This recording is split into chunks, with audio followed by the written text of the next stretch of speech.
Bapak Ibu yang dikasihi Tuhan, kita bersyukur sore hari ini kita kembali lagi untuk beribadah, memuji dan memuliakan nama Tuhan.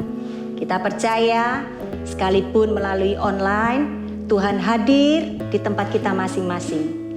Mari kita tetap memiliki hati yang menyembah, hati yang melekat.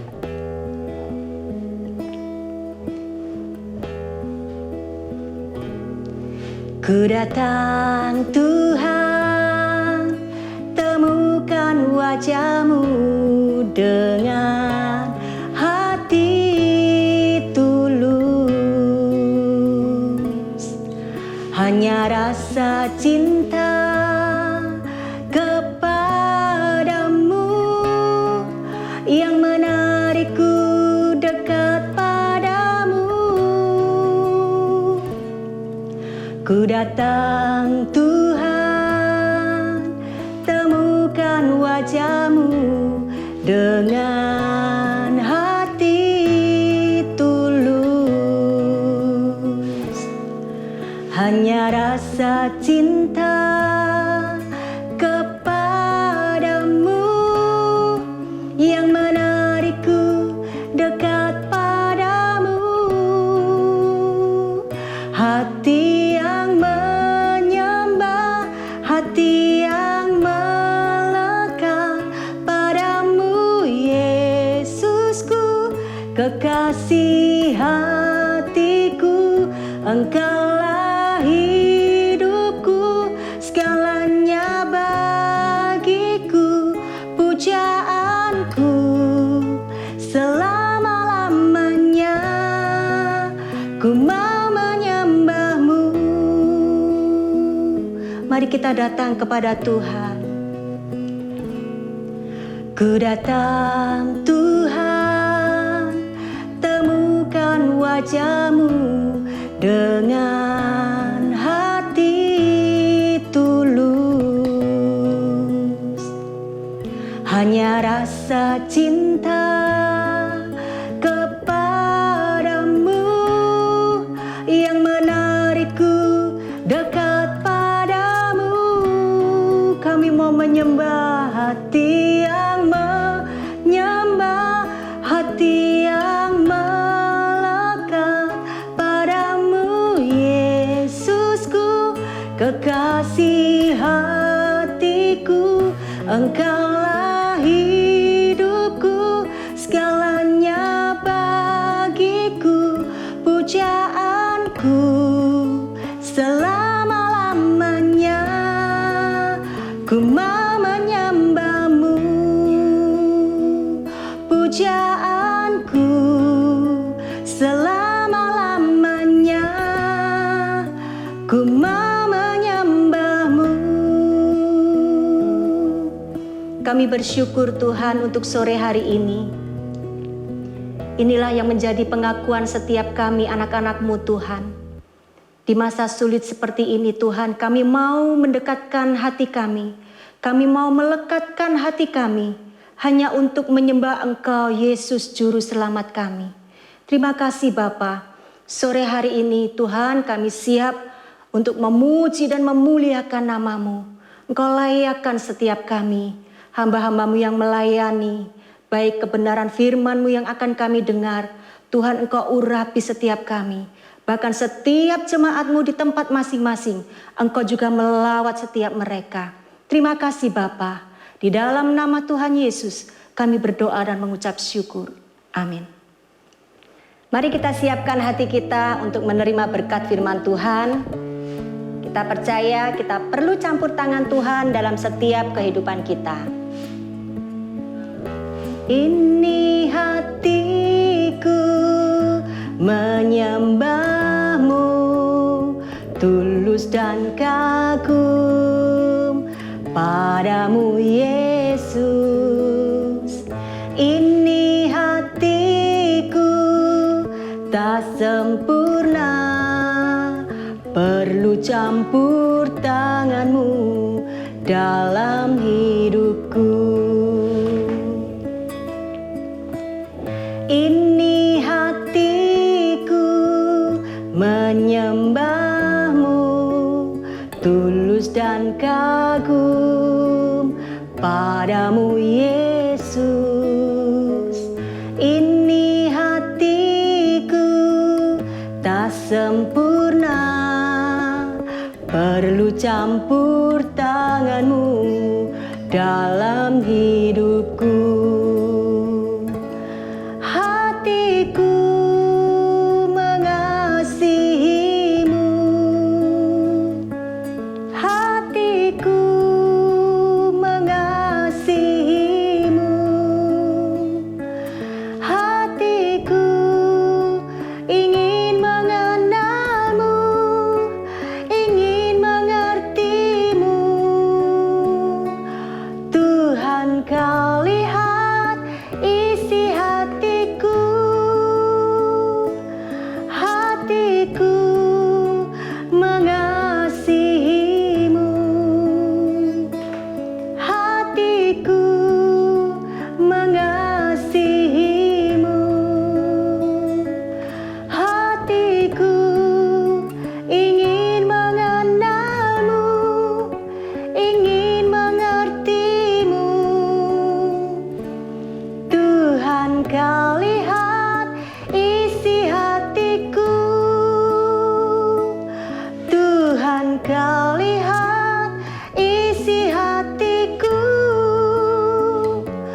Tuhan, kau lihat isi hatiku.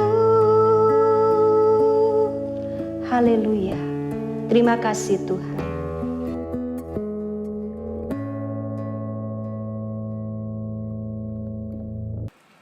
Shalom, selamat sore Bapak Ibu Saudara yang dikasihi dan yang diberkati Tuhan.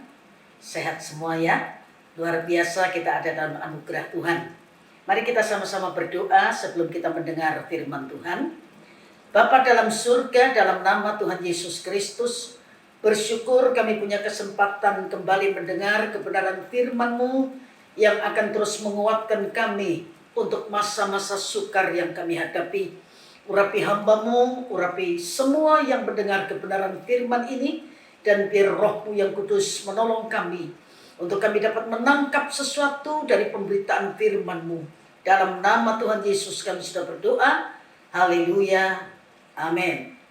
Shalom, selamat sore. Ya, kita akan sama-sama belajar kebenaran firman yang saya ambil dari ayat yang tidak asing lagi untuk kita semua. Dan saya memberi tema tentang menjaga hati, ya. Kalau saya berkata tema tentang menjaga hati, pasti Bapak Ibu Saudara sudah mengerti, ya. Ayat yang ditulis oleh Salomo dalam Amsal 4 ayat yang ke-23, ya. Amsal 4 ayat yang ke-23, jagalah hatimu dengan segala kewaspadaan, karena dari situlah terpancar kehidupan. Salomo berkata dalam kitab Amsal ini supaya kita menjaga hati dengan segala kewaspadaan. Terjemahan lama mengatakan lebih dari segala yang patut dipeliharakan. Mengapa? Sebab semua bersumber dari hati sebagai pusat kehidupan. Hati sangat berperan penting dalam hidup kita. Alkitab mencatat sedikitnya saya menemukan ada 21 kondisi hati. Ya.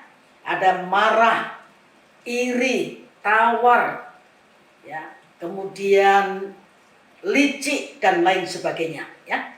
Musa, Saul dan Daud adalah orang-orang yang dipilih Tuhan karena ketaatan, karena karakter dan iman mereka. Walaupun mereka tidak sempurna.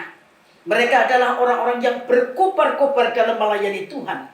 Akan tetapi dalam perjalanan imannya, mereka juga mengalami jatuh bangun dalam kesalahan yang fatal. Kita lihat Musa.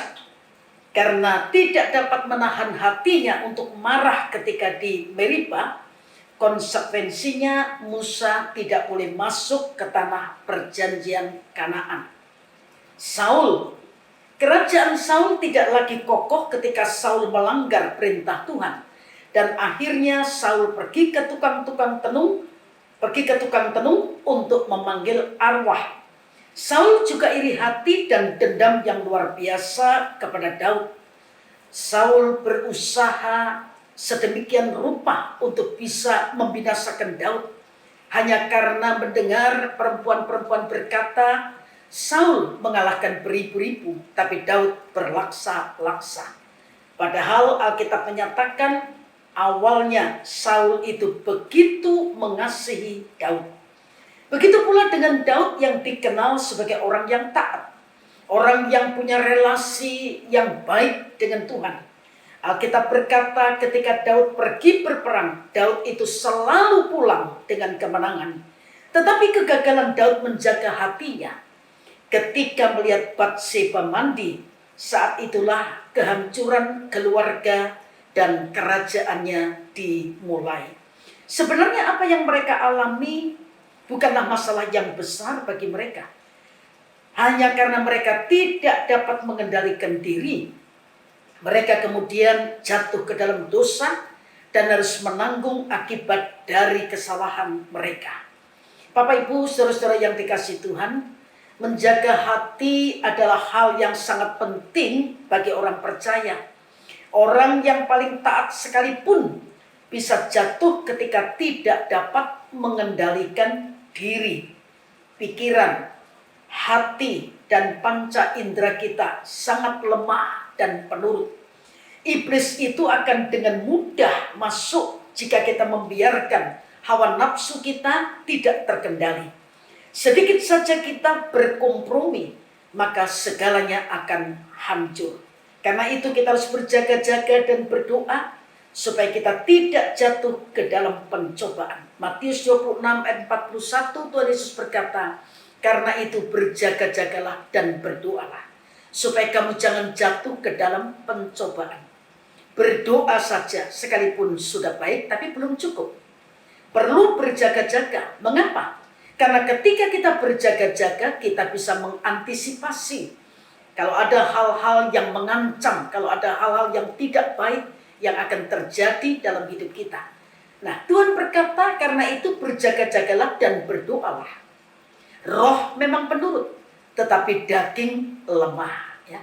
Rohnya sudah penurut, tetapi dagingnya yang lemah ini yang punya potensi jatuh berulang-ulang ke dalam kelemahan daging.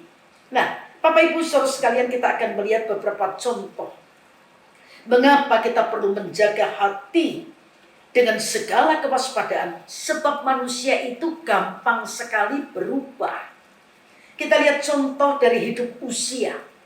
2 Tawarik 26 ayat 3 ayat 16 saya akan membacakan. 2 Tawarik 26 ayat 3 dan ayat 16. Ayat 3. Uzia berumur 16 tahun ketika ia menjadi raja, dan 52 tahun lamanya ia memerintah di Yerusalem. Nama ibunya ialah Yekolnya dari Yerusalem. Ayat 16. Setelah ia menjadi kuat, ia menjadi tinggi hati sehingga ia melakukan hal yang merusak. Ia berupa setia kepada Tuhan Allahnya dan memasuki bait Tuhan untuk membakar ukupan di atas mezbah pembakaran ukupan. Ketika berumur 16 tahun, Uzia dinobatkan menjadi raja menggantikan ayahnya Amazia. Di awal-awal pemerintahannya, Alkitab mencatat bahwa ia melakukan apa yang benar di mata Allah, dan Allah membuat hidupnya berhasil. Tidak hanya itu, selama Uzia mencari Tuhan dan mengikuti jalan-jalan Tuhan yang benar, Uzia diberikan kasih karunia, diberikan kekuatan dan pertolongan untuk memerintah sebagai Raja Yehuda sampai 52 tahun. Bahkan Allah membuat namanya masyhur. Dan oleh karena itu ia tidak hanya dikenal oleh Allah, tetapi juga oleh manusia. Kerajaannya menjadi sedemikian kuat dan Allah membuatnya sangat berhasil.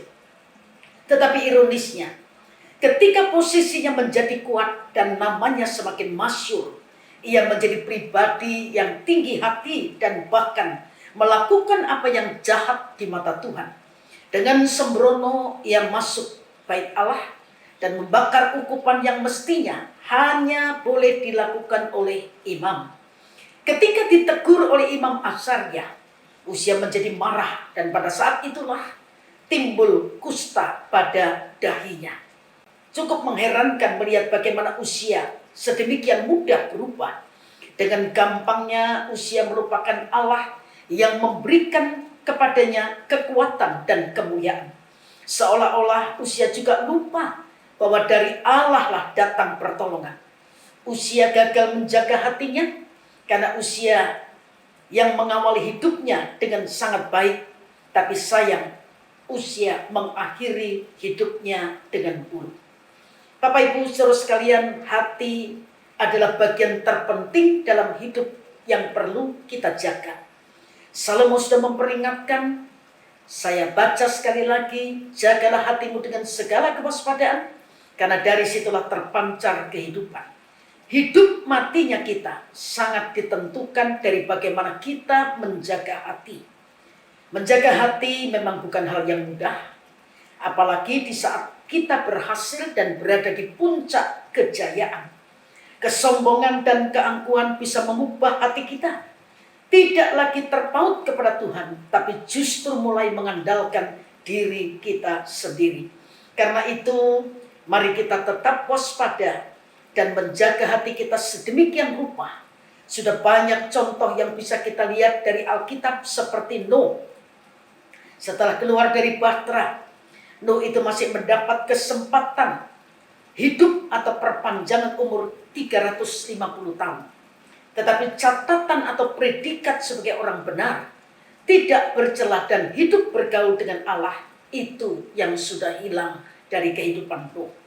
Rehabeam, kalau kita lihat, ketika kerajaannya menjadi kokoh, dia dan seluruh orang Israel meninggalkan hukum Tuhan. Efraim, ya, lebih ironis lagi, ya, mendapatkan berkat kesulungan yang seharusnya diterima oleh Manasya ketika Yakub kakeknya memberkati, diangkat begitu rupa, ya.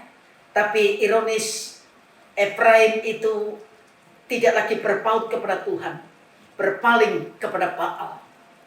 Kemudian hal yang lain, Efraim itu juga melupakan Tuhan.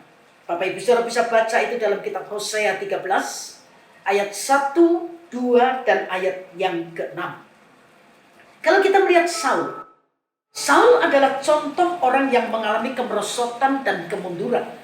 Sebelumnya Saul adalah raja Israel yang diurapi oleh Tuhan, tetapi sayang pemerintahannya tidak langgeng.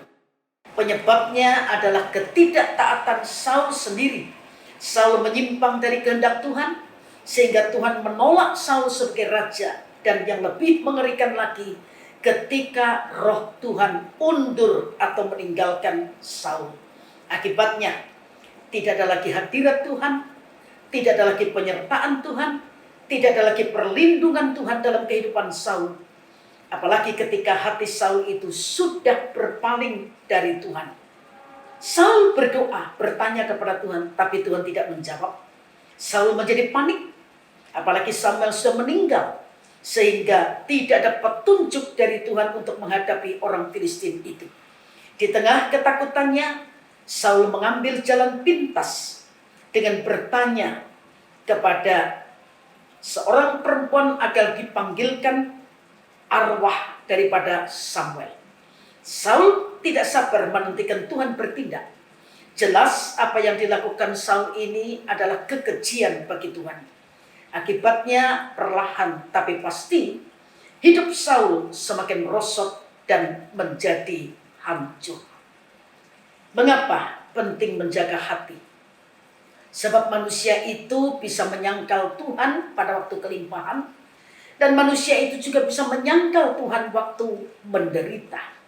Tidak salah Salomo dalam kitab Amsal 30 ayat 7 sampai 9 menulis, Amsal 30 ayat 7 sampai 9, 2 hal aku mohon kepadamu, jangan itu kau tolak sebelum aku mati, yakni jauhkanlah daripadaku kecurangan dan kebohongan, janganlah berikan kepadaku kemiskinan atau kekayaan, biarkanlah aku menikmati makanan yang menjadi bagianku, supaya kalau aku kenyang, aku tidak menyangkalmu dan berkata, siapa Tuhan itu? Dan kalau aku miskin, aku mencuri dan mencemarkan nama Allahku. Manusia itu tidak tahan menderita, Bapak Ibu Saudara sekalian. Sakit berkepanjangan saja pasti sudah minta mati, ya. Saya membaca firman Tuhan setiap hari, dan sekitar 10 hari atau 2 minggu yang lalu saya sampai pada kitab Wahyu pasal yang ke-16. Ayat-ayat ini yang mendorong saya dan menjadi inspirasi untuk saya menyusun tema khotbah ini. Saya baca Wahyu 16 ayat 8 sampai ayat yang ke-11.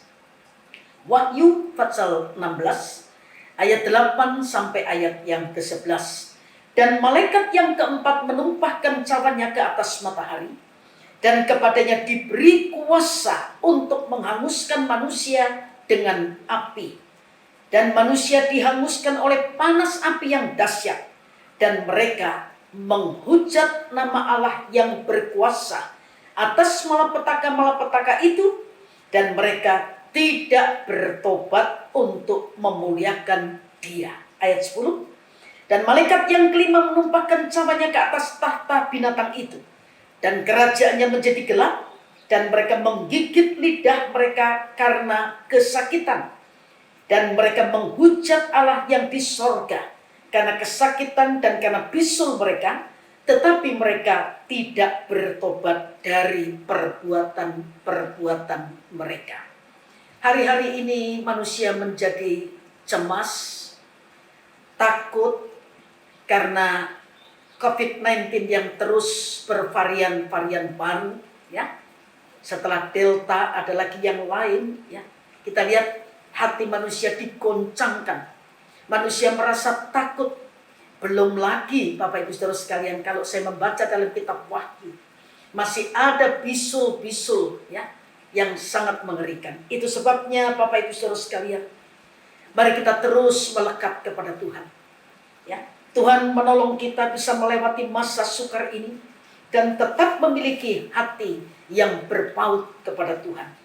Saya membaca sebuah ayat yang bagus, ya, meskipun Raja Asa tidak sempurna, tapi ada kalimat yang bagus yang saya ingin ambil dari 1 Raja-Raja 15 ayat 14 bagian B.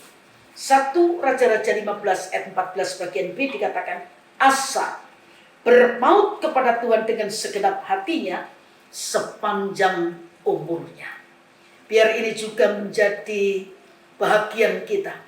Berpaut kepada Tuhan bukan hanya ketika kita menderita karena butuh pertolongan Tuhan, tapi berpaut kepada Tuhan seumur hidup kita. Bagaimana kita bisa memiliki hati yang berpaut kepada Tuhan? Tidak akan pernah lepas dari 2 hal. Yang pertama, terus disiplin diri membangun relasi dalam doa.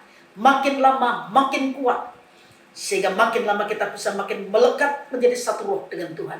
Dan yang kedua, disiplin diri untuk membaca firman. Baca firman sudah bagus, tapi kalau kita punya kekuatan, kemampuan untuk memindahkan firman dari Alkitab ke dalam hati, itu hal yang luar biasa. Tuhan menolong saya dan Bapak Ibu Saudara sekalian, sehingga kita bisa menjaga hati. Karena gagal menjaga hati itu berakibat fatal untuk kita semua. Tuhan memberkati kita semua. Salam sehat dan terus hidup dalam anugerah daripada Tuhan. Mari kita sama-sama berdoa. Bapa, kami mengucap syukur buat kebenaran firman-Mu yang terus mengingatkan kami. Roh Kudus menyempurnakan dan memeteraikan kebenaran firman yang kami dengar. Biar firman ini terukir di hati kami. Berbicara ketika kami mulai menyimpang dari kehendak daripada Tuhan. Meteraikan firman-Mu, berkati kami semua yang sudah mendengar kebenaran firman-Mu. Dan hamba berdoa Tuhan bicara lebih jauh, lebih dari yang hamba bisa sampaikan sore hari ini. Terima kasih Tuhan, kami menyerahkan bangsa dan negara kami ke dalam tangan Tuhan. Tolong Tuhan, biar Indonesia boleh segera berlalu dari pandemi COVID-19 ini. Tuhan tolong hikmat Tuhan menolong presiden dan para aparat semuanya untuk bisa mengatasi pandemi COVID-19 ini. Tuhan juga tolong pelihara keluarga-keluarga kami, keluarga-keluarga jemaat GPPS Muria ini. Pelihara dalam anugerah-Mu, berkati kebutuhan rohani jasmani. Taruh hati yang terus berpaut kepada Tuhan. Dalam keadaan apapun, kami tidak akan pernah melepaskan Engkau. Terima kasih Tuhan, sebelum kami mengakhiri ibadah online sore hari ini, dengan iman kami angkat tangan kami untuk kami menerima berkat daripada Tuhan.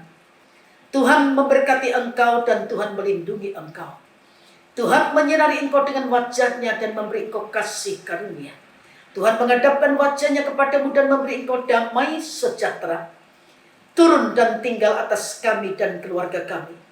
Berkat yang terbaik, berkat yang istimewa yang datang dari Bapa. Kasih karunia dari Tuhan Yesus Kristus dan dalam persekutuan Roh-Nya yang kudus menyertai kita sore hari ini sampai Maranatha Tuhan Yesus datang kembali menjemput kita di awan-awan yang permai untuk masuk dalam kemuliaan kekal selama-lamanya bersama dengan Tuhan. Dan segala berkat ini kami terima dalam nama Tuhan Yesus Kristus yang menjadi junjungan hidup kami. Yang percaya sama-sama berkata amin. Tuhan Yesus memberkati Bapak Ibu Saudara sekalian. Tetap saling mendoakan walaupun kita belum bisa bertemu dalam ibadah onsite, tapi saya percaya kita selalu bertemu dalam doa pribadi kita masing-masing. Selamat sore.